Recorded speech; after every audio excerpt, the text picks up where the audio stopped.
We've got a lot of work to do on improper payments. That's what we're here to discuss today. The one thing that I would like to say is one thing that I think that we all agree on, and I want to go ahead and put this out there right now, is that way too many Americans now have the burden of having to deal with an overpayment. And I believe that we come together in a way that makes sure that those people are not caused additional harm or suffering. And we will get to that conversation because I know whether you're Republican, whether you're Democrat, no matter what district you're from, the last thing you want to see are your constituents burdened by mistakes that have been made by the administration. So we will get to that point. But today, it is about making sure that we focus in on how to stop the improper payments. Underpayments or overpayments, improper payments. And we have Social Security is so vitally important to all of us.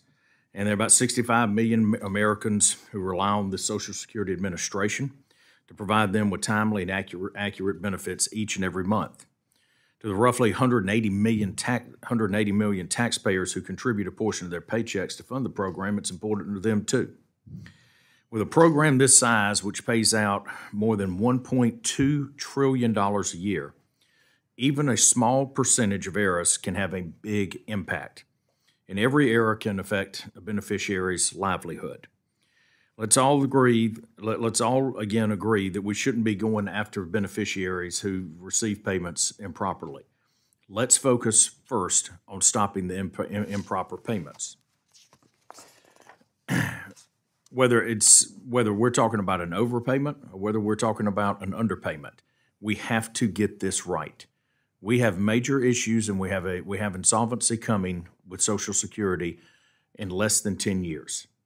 Something that we all share a concern about and are committed to finding a pathway forward in a bipartisan way.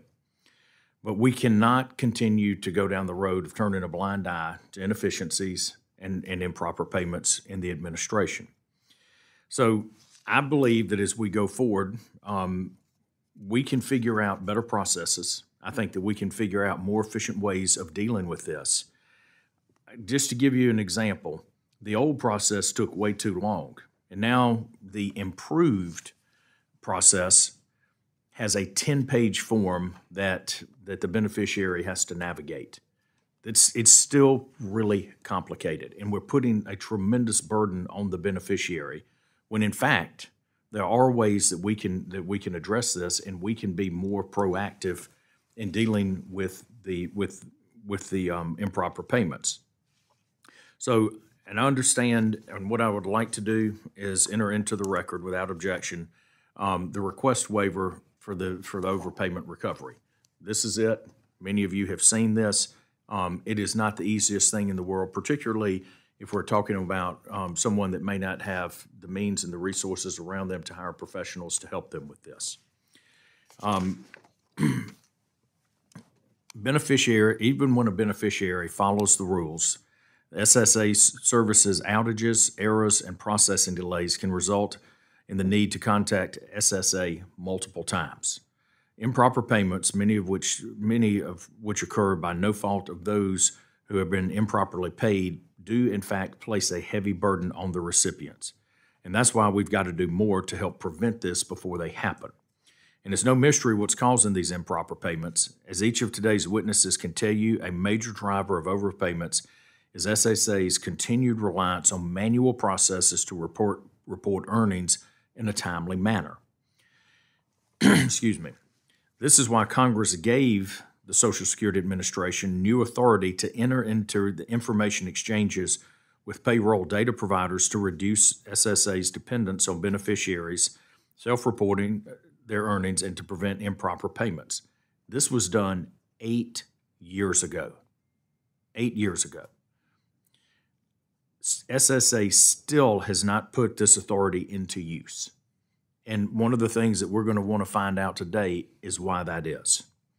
Earlier this year, I wrote a letter to the SSA along with the Ways and Means Chairman Jason Smith and Work and Welfare Chairman Darren LaHood to ask why SSA had taken so long to use this important tool and to press SSA and to put it into production as soon as possible.